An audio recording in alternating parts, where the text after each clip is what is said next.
Welcome to St. Louis in Tune, and thank you for joining us for fresh perspectives on issues and events with experts, community leaders, and everyday people who make a difference in shaping our society and world. We have an interesting interview today, Mark.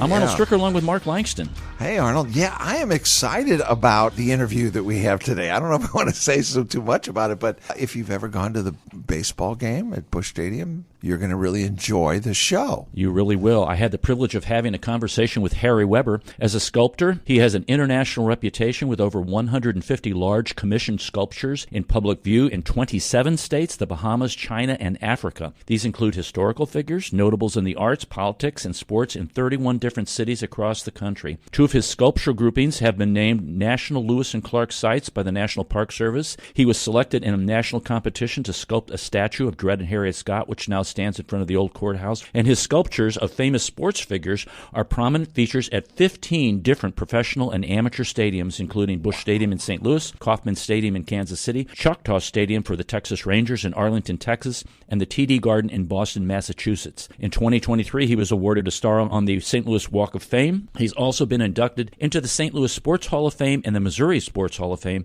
and our conversation took place at his studio as we discussed his drawings, paintings, sculpture, and his life. Are you still painting or drawing? Oh, yeah, I draw some every day, and I get together with a whole bunch of graphic artists. That's a painting I did of a bar in New York when I was really a starving artist in New York. That's cool. That bar no longer exists. There's nothing big in here now because we just dedicated the general up in Culver Military Academy in Indiana. There are a lot of good stories about everything around here, but yeah, there are about 150 sculptures now across the country, China, Africa. I heard about the Wainwright one in China. Yeah, that was fun. And we the sister city piece, and now the companion of a Chinese national batter is down at Ballpark Village. It's been set up then? Yeah. Okay. It's already there. I know you did a lot of drawing in Vietnam, but let's go back. Were you doing the drawings when you were in high school? From when I was 4. I just loved drawing. And my father was an architectural engineer, but he was also, I think, a frustrated artist. Did a lot of drawing and cartooning at Washington University, and where he studied engineering. And I just loved it. Yeah, I just like making marks on paper. And I'll give you one of these. Somebody wrote a book about me and asked what I did with the sketches, and I said nothing. I really don't. So they put 50 years worth in here. Oh, my. Wow. I do the concept drawings up there in the logo. Okay. And sometimes they're detailed like the Pujols and Lou Brock. And sometimes they're just action sketches to get an idea of how we want to handle it. Now, do you do a drawing from a photograph? Do you do it? Films from photograph, from imagination. A lot of it's just from imagination. That bull and bear for Edward Jones. And it's really strange. We did bulls and bears for Edward Jones and for Stiefel, like a month apart. They both commissioned it. They had no idea they were doing it. They just wanted it. But the one for Stiefel ended up being 14 feet tall. It's down on Broadway in Washington. So that one was so big that we had to rent a warehouse because we had to move those pieces back and forth. There's a film about that. Really? If you just go to YouTube, it's Stiefel, Bull and Bear, 20 minutes long. Okay. And it's a pretty good exposition of how bronzes are made from very start to the finish. This is the photograph, and that's what you used for the... Yeah, and I told them that's the famous photograph. Right. Of Bobby Orr scoring a winning goal in 1970 against the Blues. He'd already scored the goal. You can see the puck has already popped out of the goal. And Noel Picard, the reason he's flying through the air is Noel Picard hooked his stick, clicked it up in the air. That's a great letter there, too. Wow. But, yeah, he's a really nice guy. Almost everybody I've done a sculpture of that's alive, they've been really friendly, really nice.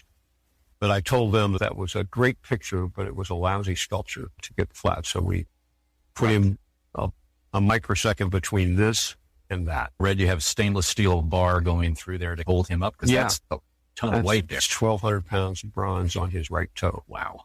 And I can imagine what Rodin would have done if he had stainless steel. But all of these guys, these are small maquettes for larger pieces.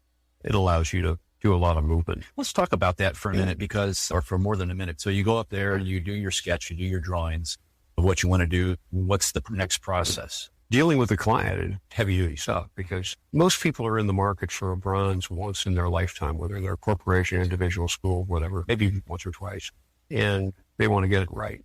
So Like the bear we just finished for the Boston Bruins.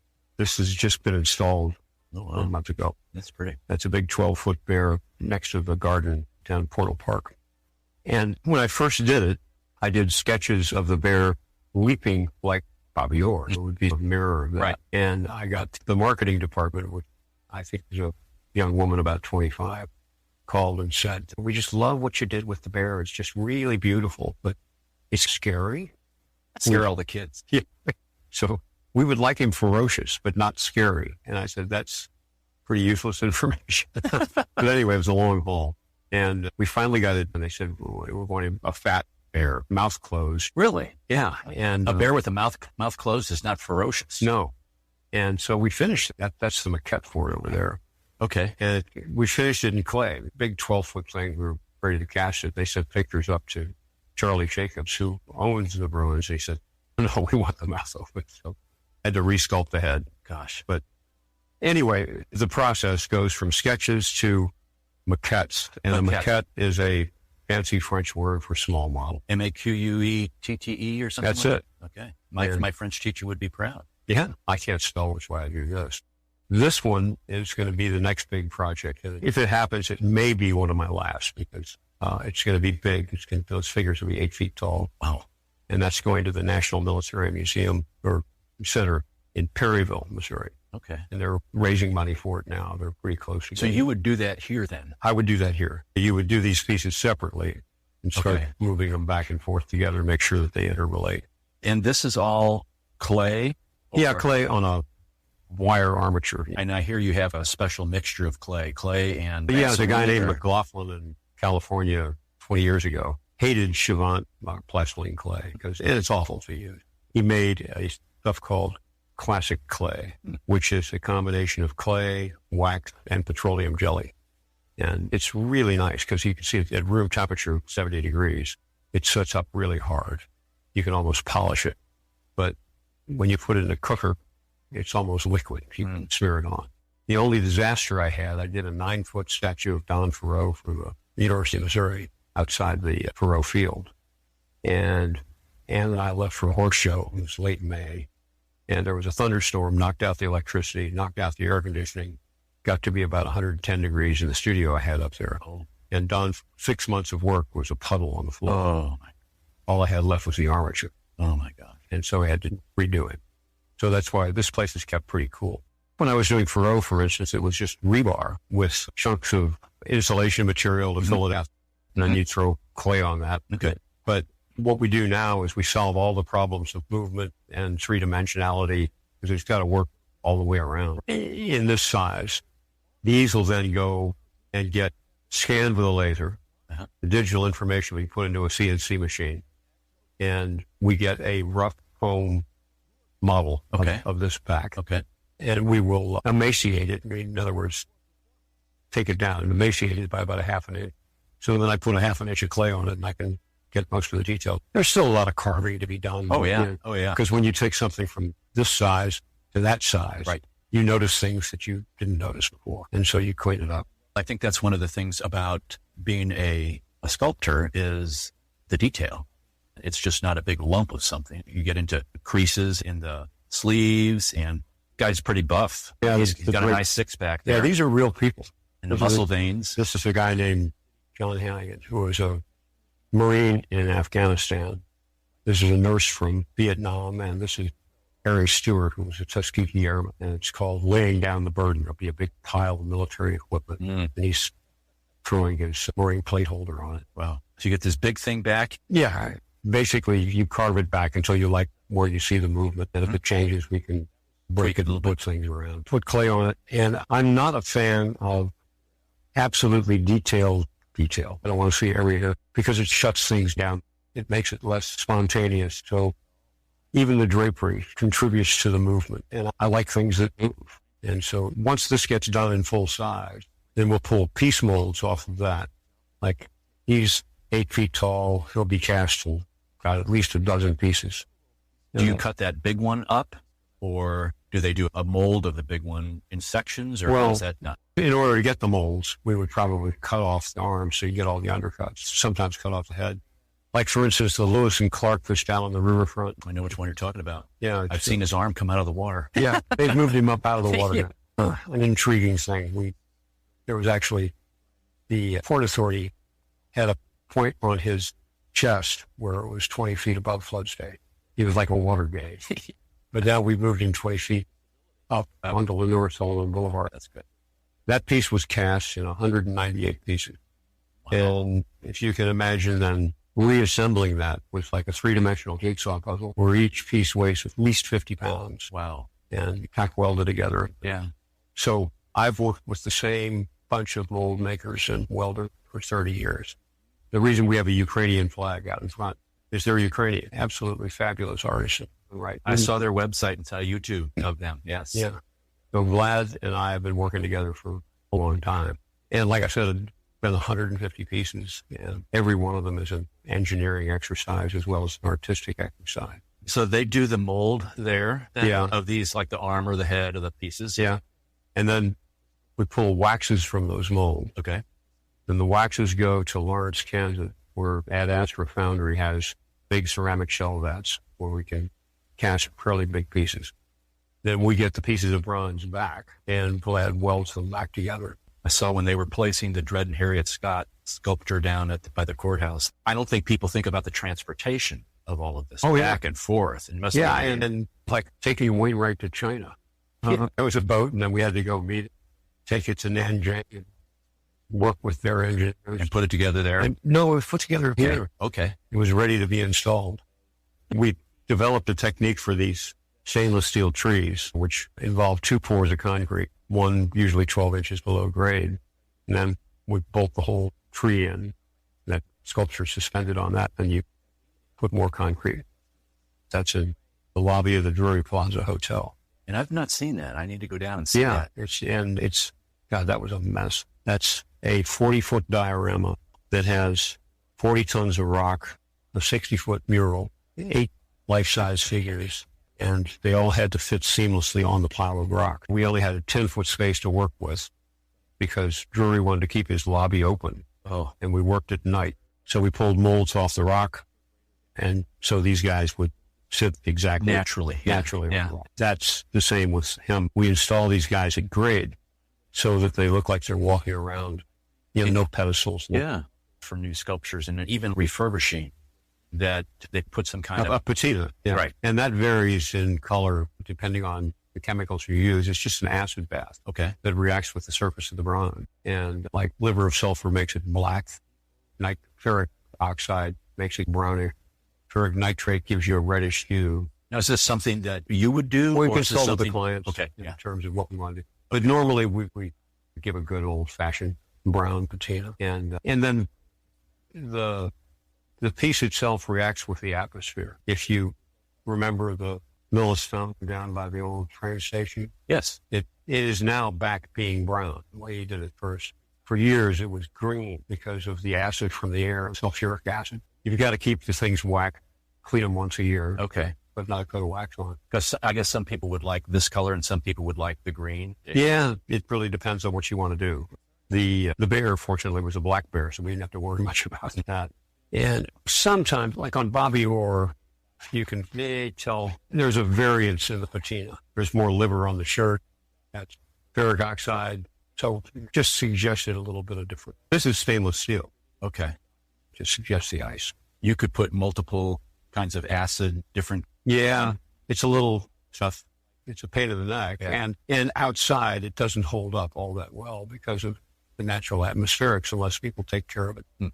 And most people don't take care of it. So every year, a bronze sculpture like this would be wiped down, and you said waxed. What is it, like a hot wax? Is it like a car wax or?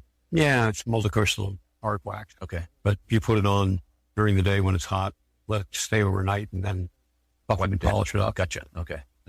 The neat thing with all the cardinals out here, and I love all those writhing little figures, and we agreed with the client that probably we didn't want huge guys out there. And a life-size statue is always 110% life-size. I was reading about that because of shrinkage. Partially because of shrinkage and partially because of the psychological effect of the same thing of seeing a movie star. Gee, you look so much bigger on the screen. Yeah. and also bronze being dark sucks up the light. Okay. So it makes things look a little smaller. Okay. So you want a life-size figure to be a little bit bigger than life. Life size. Because they don't make statues of people that weren't a little bit bigger than life to begin with. So who were your inspirations again? Two big inspirations. I love Rodin and everything he did because he did not over-detail things. I could mention sculptors that are really good sculptors, but I don't like the end product because it just doesn't have any life to it. Too smooth? It's too exact. Okay. It just has no spontaneity. Everybody has their own definition of art, but That's true. But mine is, it should have an immediate emotional impact somehow. And you should be able to see the facility of the artist in it. In other words, he knew what he's doing to the point that every stroke made sense, but was fluid. I mentioned Velasquez. Those paintings of his look very detailed, but they're not. They're suggestions of detail. They almost fool the eye. That's interesting. And same with Bellows, same with Sargent on a lot of occasions. His stuff moves into his life. The portraits have amazing emotional impact. My goal is twofold. If I'm doing a person, I want to understand what they're like, and I want to understand not only a good likeness, but an accurate representation of the emotion of the moment or of their character. So it's got to have two accurate pieces to it. Even the bust, you want to catch the character of it. That's Jefferson. Yes. Even the dog. Even the dog. Yeah. Dog, happy dog. Yeah, my wife came in here. This place was a mess. And she said, okay, that's the military wall. That's the art wall. She organized you. Yeah, she did. Those are all leftover heads from maquettes. And is this Jack Buck here? That's Jack Buck. Yeah. That's one of 3 Jack Bucks I've done. That one's at the Hall of Famous Missourians. And when Jack was alive, he said, I want this one to look like when Carol's coming through the door with a bag of stuff that she just bought at Neiman Marcus. I say, having fun, Blondie? So it's that kind of wry smile. When I'm looking at here, whether it's this one with the military that you're doing for Perryville, or whether it's Jack Buck or the dog waiting for approval from the master, or any of these pieces, you really get a sense of their personality. And that's tough to do. It is a translation of a lifetime of sketching from life.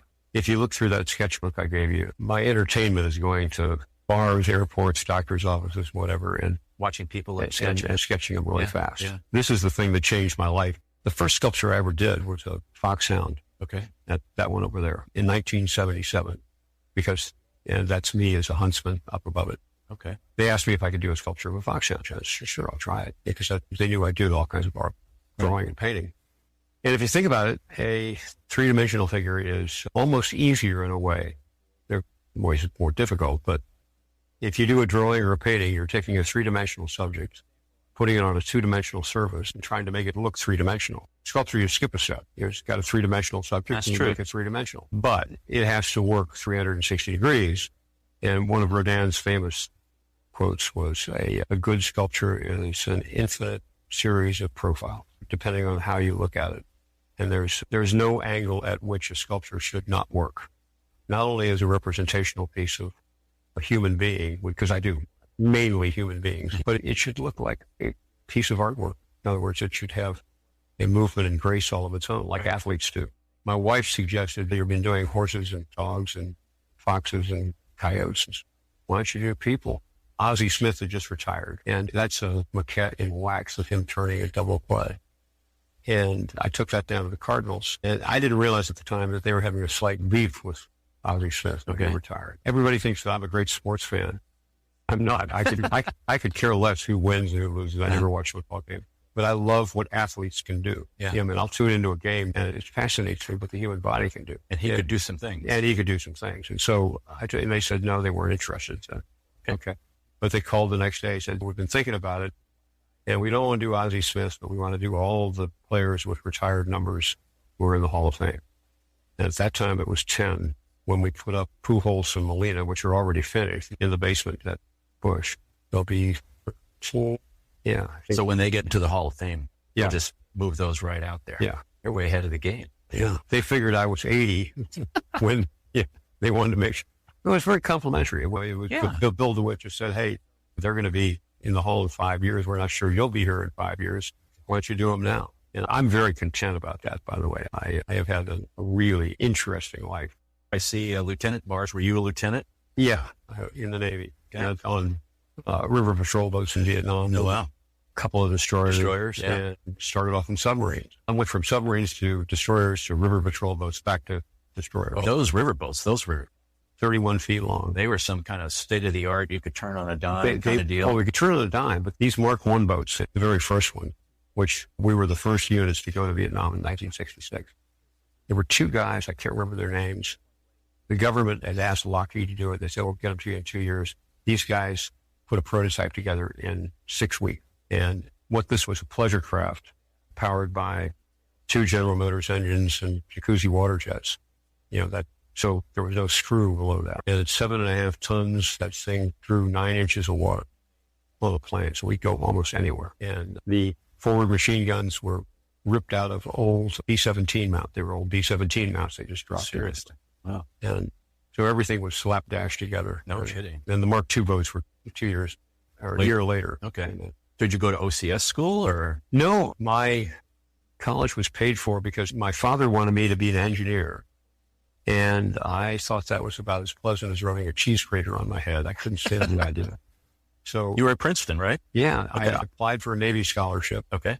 and I passed the test and I passed the physicals and all this kind of stuff. And they said, well, where do you want to go? And I said, I got accepted at Princeton. They said, we'll send you to Princeton. So it was full ride.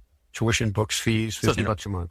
Naval ROTC, and you came out as a regular officer, Right. just like out of the academy. Exactly. So there was as many of us as there were academy graduates. Okay. Wow. Because there were, in the ROTC, at any school, about 80 to 90% of them were reserve officers, and there were about 10% that were getting a full ride scholarship. Well, thank you for your service. Oh, no. Harry. Yeah, you're young, you figure you're indestructible. The valuable thing I learned in Vietnam was the absolute assurance of my own mortality, and that's been very helpful psychologically through life. And also I figured it was so dumb, so idiotic a war. I was proud of my service, but the war was idiotic. Yeah.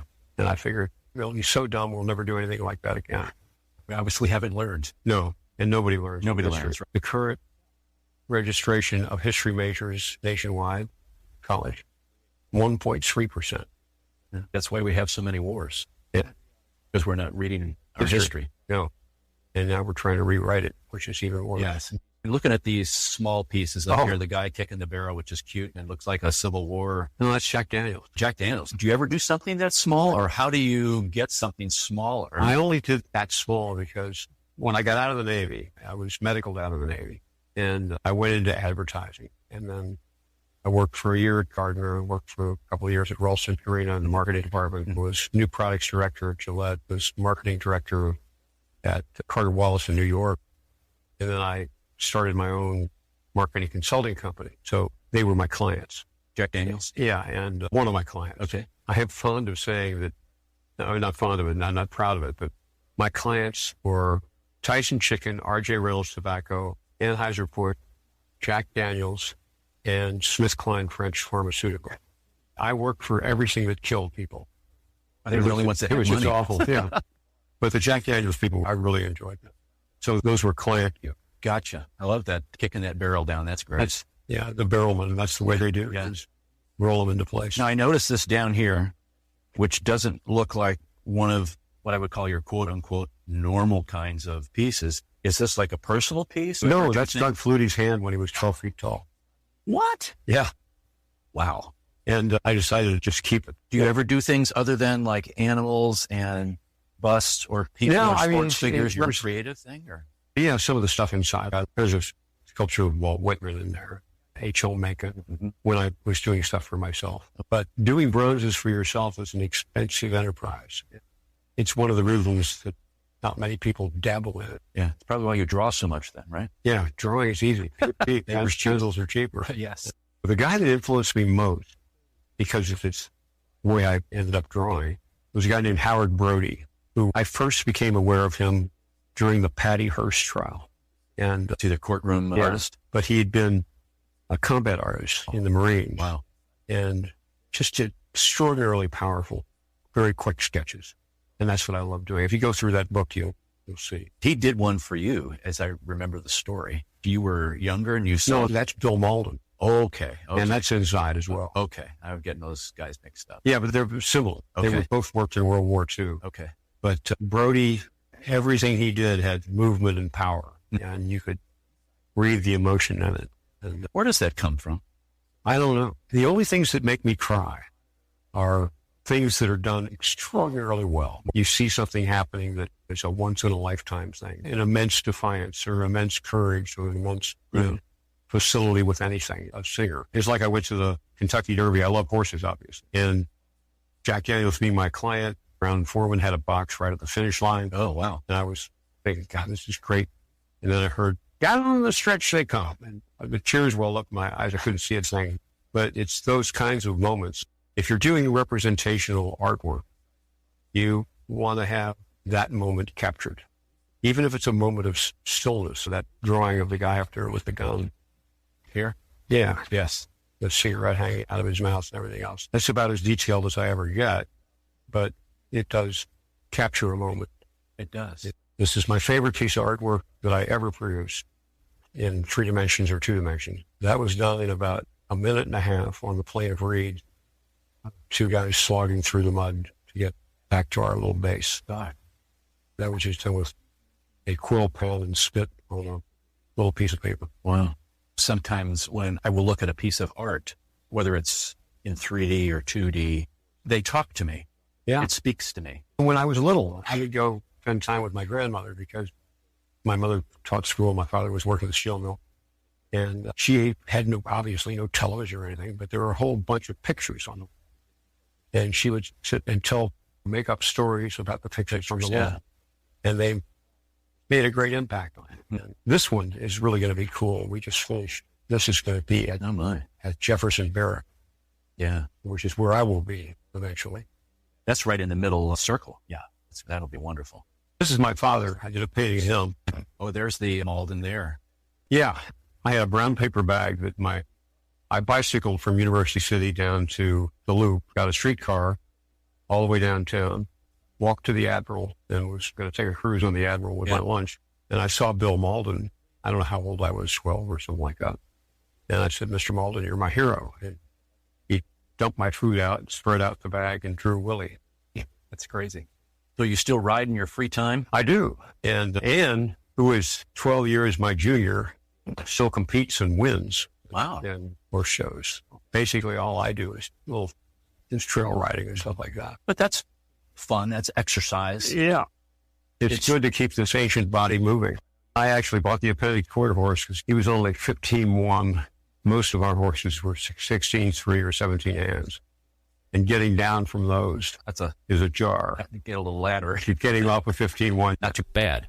When did you transition to being a full-time sculptor? The transition from just drawing for fun, which started when I was Master Foxhound at Bridlespoon. Okay. And so started doing those foxhounds. And my marketing career, I had a pretty successful company for 13 years. And then Ann and I decided that even if we starved, it was a lot more fun to make a living doing artwork. It started to transition in like late 70s. And the equality of income was starting in like 1990. And then 1997, it was all artwork. And you never looked back. No, it was. And it's a nice thing because 80% of what I do has come in over the transom. People call, I want a statue of this, and you do it. 20% I compete for it. Either I'm requested, like the sculpture of the director of the zoo we just did last year. Okay. They had, I think, 8 artists competing for that. Wow. And you send in your qualifications, you do drawings, you do whatever, and they make a determination.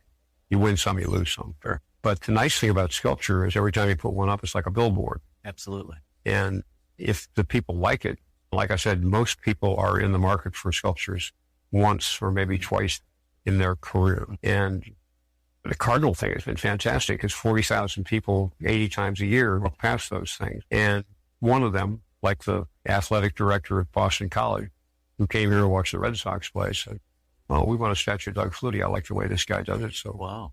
He asked the Cardinals who did those, and that's how I got that job. The Cardinals are repeat clients. The Bruins are repeat clients.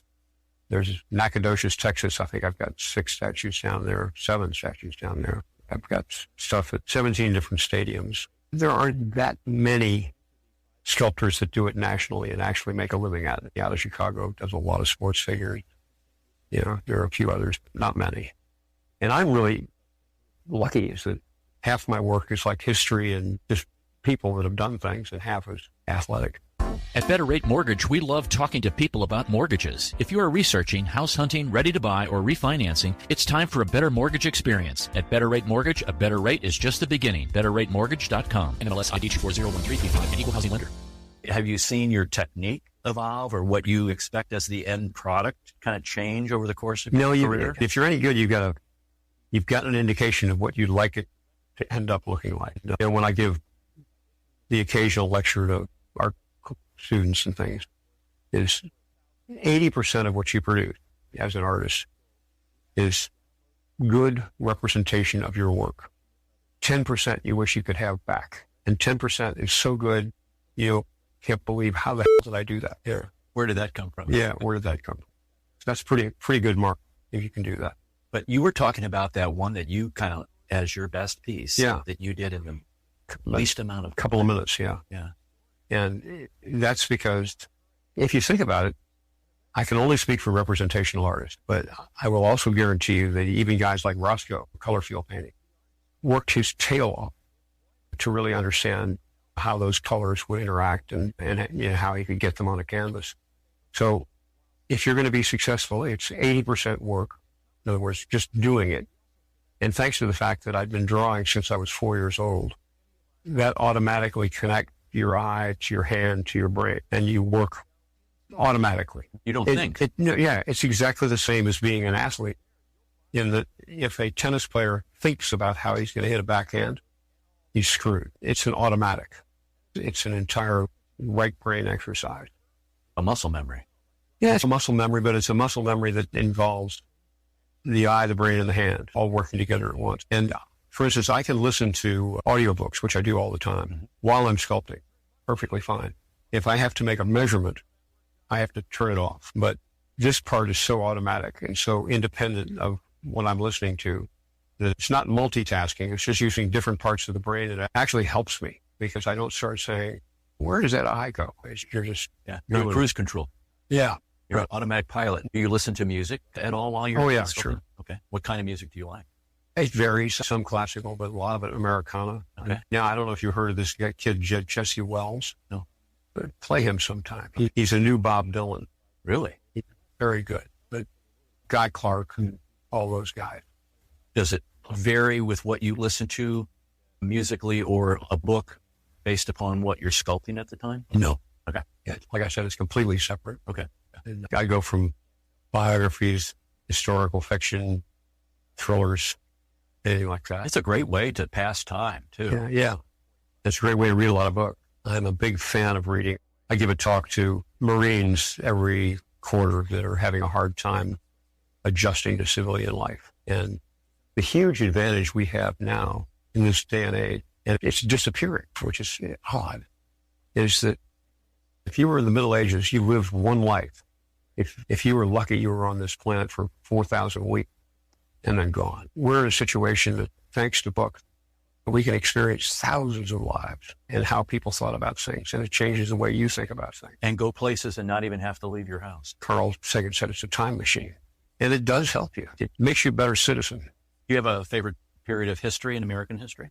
No, I love all history. I think ancient history sometimes is actually more instructive than current history. That's true.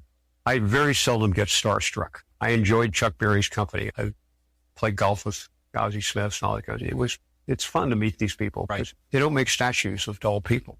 And in 99% of the cases, they're very forthcoming, very outgoing. You enjoy their company. We went to the funeral of Clint Hill in Washington, D.C. He was the Secret Service agent that jumped on the back of Kennedy's car, and he died at age 93. His wife asked us to come, and she was thinking of making a statue of that for the new Secret Service headquarters. Wow. So she asked us to go to the funeral. Whether anything comes of that or not, I don't know. It was intriguing to go to the funeral because it was at the National Cathedral, and I bet. You heard the National Choir, or Frederick Hart's sculpture of the frieze on the front of that thing is incredible. Yeah. But one of the attendees there was Anthony Blinken. And I thought, God, I would love just to shake his hand and thank him for what he tried to do. He re-put together the alliances that were shaky after 80 years. And I went up to just to shake his hands. And we ended up talking for about 20 minutes. I just died of starstruckness. Yeah. Because he's an intelligent, extraordinarily erudite, and caring individual. He said he put 3 million miles on the plane while he worked for Biden. My God. And traveling back and forth. And he looked a lot younger at the funeral than he did when he was working. Stress. Working his death. But one of the things, back to the conversation we were learning from history, we started talking about parallels of the current situation. And I said, in a way, it almost resembles the Bronze Age collapse, where everything was working well in 1200 BC. The Egyptians were trading with the Assyrians, with the Hittites, with the Mycenaean Greeks. Everybody was happy. And then all just a confluence of bad actors happened all at once, and it just collapsed. It's the very idea that you can make decisions that affect your own life is an amazing privilege. Yes. Nobody believes that 90% of the world's population is born on a dot, and they're not going to move off that dot. You have the obligation as a human being, if you have the opportunity, to take a look and see, what can I do to change my life for the better, or other people's lives for the better? Yuval Harari, he wrote a book called Sapiens. Really good book. It's Short History of the Human Race. He's an Israeli thinker. He basically gives a picture of civilization. Things are better now than they have ever been. Absolutely. Yeah. In the Middle Ages, the second leading cause of death, other than death in childbirth, was murder, because there was no rule of law to control it. You didn't like your neighbor, you bunked him on the head. Civilization has been progressing in fits and starts. And he said, normally, if things are going wrong, like Hitler and Mussolini and that gaggle of dictators, it takes a catastrophe to set things right. World War II was a catastrophe. It set things right, went back on a path. And he said, I'm afraid now, he says, that if it begins to fall off the path again, the catastrophe will be so big it will not be recoverable. So the damage will be irrevocable. David French had a conversation about how there was always some kind of, I don't want to say a moral imperative, but a moral cleansing. And then we fall down, and then there was some kind of moral thing that happened. We fall down. That's exactly what he was saying. Right. It's a slowly proceeding graph. But in the end result, we are equipped with the same brain we had 100,000 years ago. But we are also equipped with massive amounts of destructive technology that they didn't have 100,000 years ago. Yeah. So it's a very scary time. Going back to a baseball analogy, when Mark McGwire signed his last contract with the Cardinal, he goes, how much more money do you need? And where's the point where, how many billions of dollars or billions of dollars? Yeah, the first mistake. I mean, you can take this all the way back to the Coahuila Indians, who had debit cards. They were running potlatches. Who could give the most away was the king. And they started, as soon as money becomes the scorecard. I'm not saying money is bad. I like being able to pay my bills on time. I like being able to have to do with what you want. Yeah. But if money becomes the scorecard, it begins to own you. Great story about Kurt Vonnegut and Joseph Heller, who were very close friends. And they were invited as the token cultural attendees to a hedge fund party on Long Island.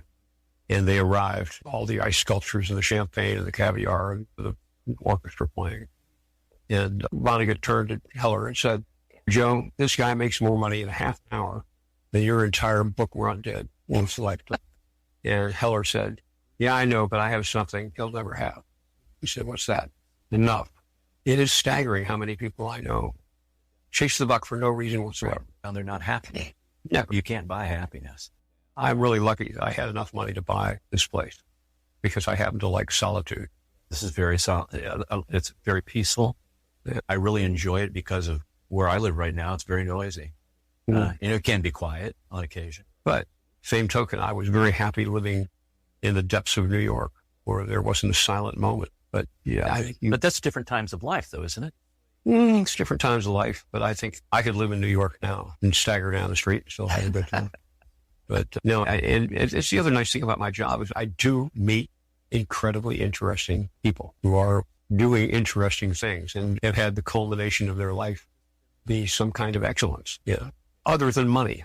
I've never done a statue of somebody simply because he had a lot of money. And there's everyday people that do exactly what you're talking about. They do a very good job, whether it's being a custodian or working in a factory. And we always tend to, I think, exalt the people that we see on television. We got a little brief conversation about that. People who do a really good job. There's a great Theodore Roosevelt quote secret to happiness. Be something, be anything, but just make sure you're a good one. And I feel that, by the way, best use of money for me is the most terrifying 3 words in the English language for me are do it yourself. I love it when I can pay somebody who knows his ass from a hole in the ground to do something that I don't know how to do. Or don't want to do. Or don't have the time to do. Yeah. Yeah, I get that. And like I said, you got 4,500 years tops on this planet. You want to waste a week replumbing the basement? Yeah. When you don't know how to do it in the first place? But if you're a really good plumber and you solve somebody's problem and make them happy. That's huge. Yeah. Great line from Henderson, the Rain King, a great book. It talking about priorities, how you live your life. Henderson was he was an investment manager, very successful, 50 years old, hugely rich, very unhappy.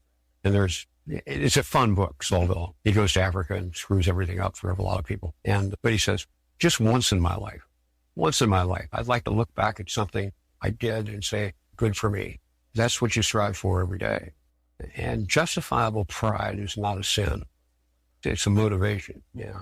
Is there something that you've done that it's a twofold question, and you don't have to give the specific detail of it, but is there something that you've done that came very easily for you, and then something that you really struggled with getting the final product done? Yeah. Every one of these things has been a struggle. Even the thing I said that took 2 minutes, that wasn't easy. There was a piece of good fortune there. In other words, a lot of happy accidents happened all at once because I had an idea of what I wanted to do. It just happened.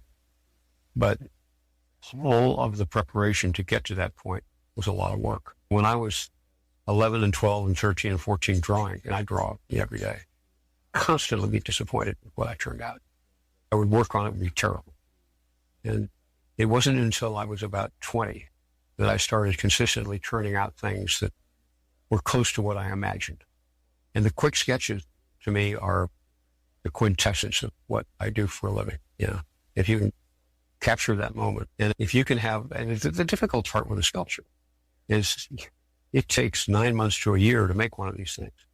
If you can make one and it ends up having the same spontaneity that a sketch took 10 minutes to do, then that's really successful. Something. Yeah. Yeah. You're working on it for months closely. To keep that excitement going. Yeah. Well, that's why you don't want to work too long in any one period of time because you're fooled. The most important part of my day is the first 3 minutes I walk into the studio and I look at what I've done and you see what's there and what's not there. But after a while, your eye gets not tired, but you begin to hypnotize yourself saying, oh yeah, that's good. I remember something Benton did when he was doing the piece for the Grand Ole Opry, which I believe was his last piece. And he always liked to do the big canvas. He would come back in and he would never sign until he was completely satisfied. And this is always something interesting I find about artists is they always want to tweak it a little bit. He finally went out and he was content with it. He signed it and that's when he died. He had a heart attack. Do you ever have a time when this is done, or I'd like to work a little bit more on this one? Or there's a point at which you reach that diminishing returns. The saturation point. Yeah, I might be, as the thing is leaving in Vlad's truck to go down and make running down to get one last tweak. But it generally doesn't make any difference. If you come in one morning and look and say, yeah, it's done, we'll sign it. Do you have a place you normally sign that's consistent? No. Somewhere unobtrusive. Some artists do this. They do their little signature. I know Revis did this. He'd do a peace sign and do you do anything like that? No, the one piece of advice I got from Marcel Salinas, who gave me painting lessons in the 90s. He said, if you make something good, for God's sake, sign it so they can read it. That's true. And so I block letter. My signature is block letter Weber. That's the signature. That makes sense. He also gave me a piece of advice saying, remember, Harry, even the masters produced. So don't beat up on yourself too much. I think that you've been doing this long enough to know, and you've seen a progression of your work, that the things that you're producing, you wouldn't be doing them if you weren't confident that how they were going to turn out. Yeah, the only thing I'm confident of is they're a good representation of what I wanted to get done. If somebody else doesn't like them, that's their business. There are a lot of really good sculptors, like there are a lot of really good guitar players. The three things you have, three-legged stool, 80% is work, 10% is talent, 10% is pure luck. I believe in the Gladwell thing of 10,000 hours. Do anything for 10,000 hours, you get pretty good at it. Talent separates the one with 10,000 hours who get it just a little bit better than that guy that's competent. It's beyond competence. It has some life to it. It has some vigor and style. And then the third component is pure luck. And you can't get by without all three. So you've got to put in the work, have the talent to begin with, and then be very lucky. And recognize when you are getting some luck and take advantage of it. That's true. Do you ever struggle to come up with a creative aspect or have a roadblock working? No, almost every other enterprise in my life, whether it's driving a car, playing tennis, or riding a horse, I get sometimes like that. Artwork, I've done it so long that I'm pretty confident. And I get to problems, but I recognize them as problems, not failures. It's a thing I've got to take care of, but I'm perfectly capable of taking care of. Okay. And I guess the other advantage I have is because all my money comes from clients. And I don't sell stuff through galleries, and I do, but it's a tiny bit. I am not a prima donna, and I am very oriented toward pleasing the client and not presenting any problems to them, which is why I used to hate things when I was in business where people would nickel and dime me to death. And so we put out a bid and we stick to it. And you win some, you lose some. Sometimes you put in more work than you get paid for, sometimes a little less. But it all washes out. It makes it easy for the client. This is how much you're going to be paying, and this is when you're going to be paying it. Yeah. But no, I would say some pieces are bigger challenges than others. Like the Bobby Orr piece with massive challenge in terms of how we're going to get that done. Yeah. But I think both Vlad and I have great confidence and we Pull it off. pull it off. It's great to have somebody like that you've worked with. Oh yeah. I couldn't do it without him. And I don't think he'd have a business without me. And he's down in Soulard still? Soulard, yeah. Okay. And I've worked with him for 30 years, and I've yet to see him lose his temper. And we've had a lot of stuff to lose our temper about. That speaks highly. And I create the problems, he solves. Yeah. For the engineering side. I know you gave the 80%, 10%, 10%. Any other advice that you would give someone who loves to draw or is thinking about that they have an inclination to be a sculptor or an artist? Yeah. A number of pieces of advice. Number one, an art history course is probably more valuable than a fine arts course. Look at what everybody else has done. Don't copy it, but find what you think really is effective for you. And like I said, everybody has their own definition of what art is. The only area of art that I write off, and this is personal opinion, is conceptual art to me is nothing more than big bumper stickers that, even if ostensibly they're supposed to say something, but it is like a bumper sticker. It's just a clever, whimsical hunk of stuff. I have yet to see a piece of conceptual art that is art. It's just but I do like abstract stuff. Like I love Roscoe, I love Kandinsky. Yeah. But those guys are artists. They speak to you from whatever medium they're doing.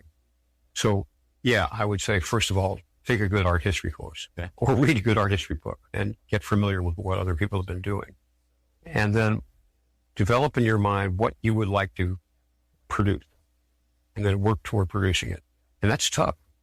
You'll see in the sketchbook there's a whole bunch of different styles.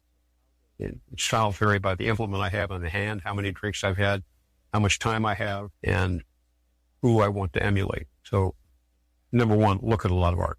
In taking a fine arts course, usually you are subject to one or two guys teaching who have their own set of skills.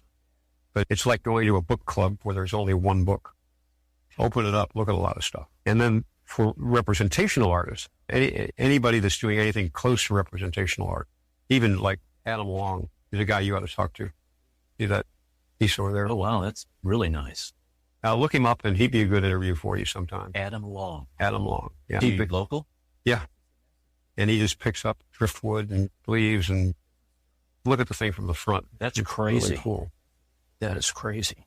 You have to have a real good sense of perspective on something. Yeah, and he has got the 80% work, 10% talent, and he is just missing that 10% of luck. And he's a really good representational artist. Second piece of advice is if you're in representational art, draw from life as much as you can. Don't draw from pictures. Don't copy a photograph. All art, even if it's representational, is an abstraction. It's an abstraction of life. Right. That's so make your own method of abstracting that life. And the only way you're going to do that is drawing from life. And, like I said, doctor's office is anywhere you are.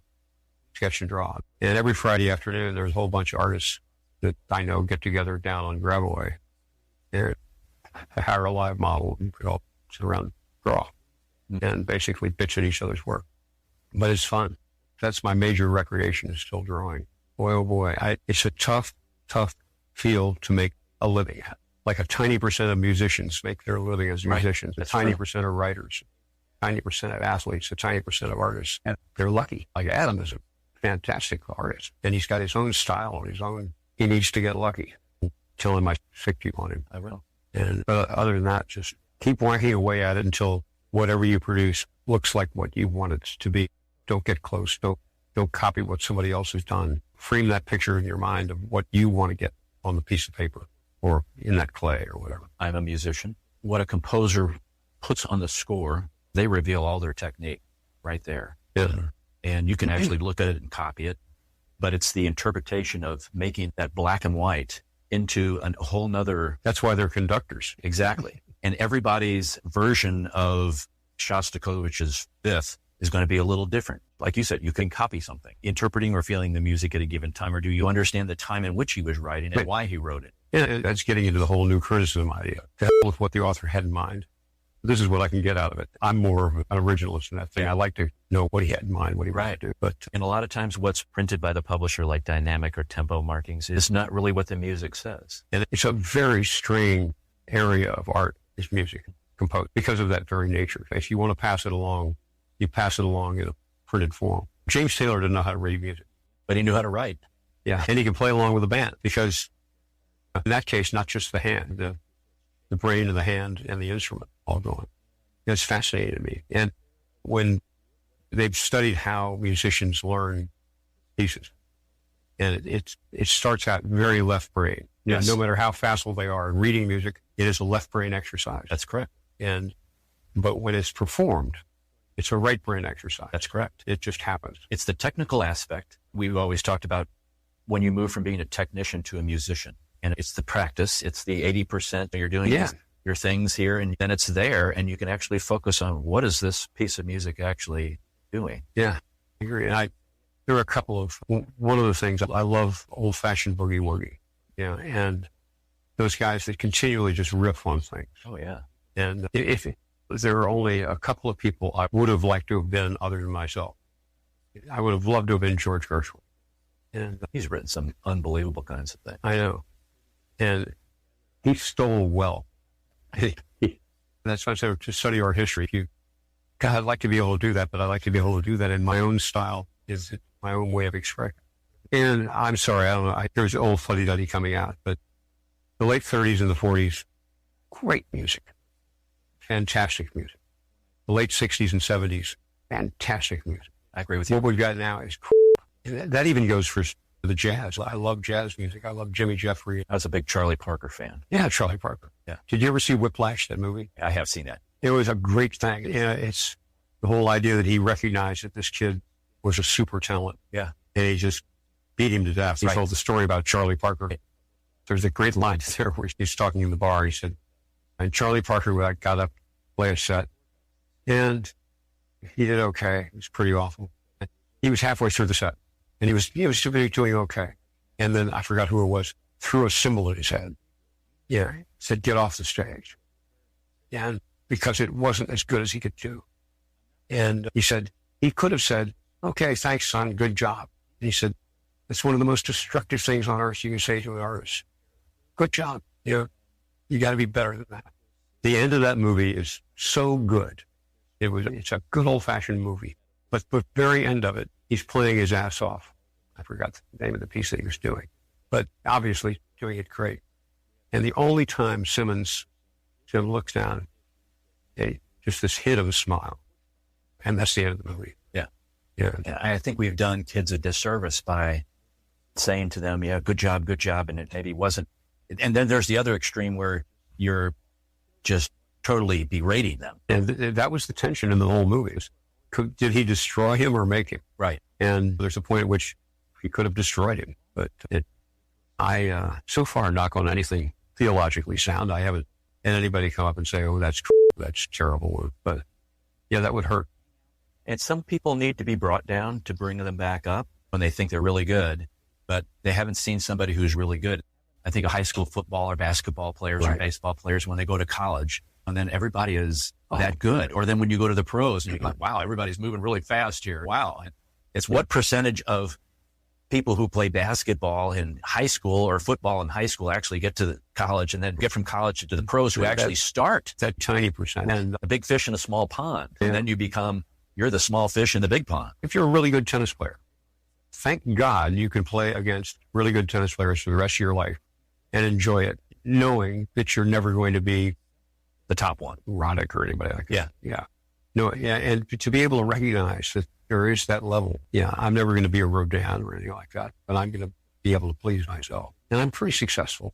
I think you're very successful, Harry. And I think part of it, to me, is pushing yourself as hard as we've talked about and being confident and then being satisfied. Because I think sometimes people, they're not satisfied with where they are. They're constantly driving themselves, or they're constantly trying to be the person who's like the number one rather than accept where they are. My definition of my own success is I'm pretty good at what I do, and what I do, I like. There are a lot of people that are really excellent artists, and you don't separate them by saying he's better than him or he's better than him. They are different artists, and they are really good at what they do.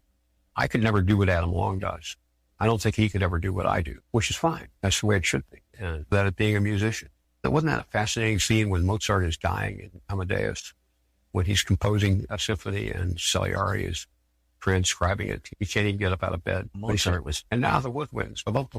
All these composers, even Beethoven, even with his deafness, devising something where he could hear the vibration and right. Yeah. Just what's going on in their mind. It's almost like it's got to spill out. And this is my mind spilling out onto the score. Yeah. There's a great teacher, Greenberg, on music, talks about Western classical music. He's part of the great courses, but he talks constantly about what was going through their mind when they wrote these things, what they were trying to get across. Yeah. It's staggering stuff. Yeah. I love anything that's done well. The guy that built that wall did it in a day and a half. And he did great. I want to thank you for your time. Oh, I'm sorry. No, don't apologize. Went on and on. I try to stay out of the way. Oh. We're on your turf here. When people come into the studio, I say we're going to have a conversation in the living room like we're sitting on the couch. I've enjoyed talking to you. I really have. I appreciate that. And a lot of it wasn't about artwork, but that's fine. But that's what kind of imparts into your work. Well, you can't separate those things. No. And in my off time now, I'm writing my memoirs, which is really cool. Everybody lives their lives in specific moments, and those specific moments are rooted in reality. You knew when that happened, but then your brain makes a narrative to connect the moments. That might not be exactly truthful, but it's close enough. It's close enough. Mark, what a privilege to talk to Harry, and I had a great time. We were moving around. We were in his house. We went to the studio. We were walking in a hallway. We were outside on a covered porch watching the birds. It was a beautiful setting. He's just a tremendous individual. Last time I was at the Busch Stadium, I knew you were doing the interview. I looked at the sculptures that are down there, and they're all signed H. Weber. There they are. H. Weber. Every one of them. It's amazing how he's done this. And how old did you say he is? He is, I believe, 83. That's crazy, because he sounds like he's a young fella. He does. He's quite a gem. From St. Louis and what he has contributed to our nation. And internationally. There's things all over the country. And pretty amazing man. He never went to art school. He just started drawing when he was 4 years old, and the rest is history. In his heart, in his soul, and it comes right out. He pours right into it. Yeah, that's great. Great interview, Arno. Thank you. I want to thank our listeners. If you've enjoyed this episode, you can listen to additional shows at stlandtune.com. Consider leaving a review on our website, Apple Podcasts, Podchaser, or your preferred podcast platform. Your feedback helps us reach more listeners and continue to grow. I want to thank Bob Berthasell for our theme music, our sponsor, Better Rate Mortgage, our guest, Harry Weber, and co-host Mark Langston. And we thank you, folks, for being a part of our community of curious minds. St. Louis in Tune is a production of Motif Media Group and the U.S. Radio Network. Remember to keep seeking, keep learning, walk worthy, and let your light shine. For St. Louis in Tune, I'm Arnold Stricker.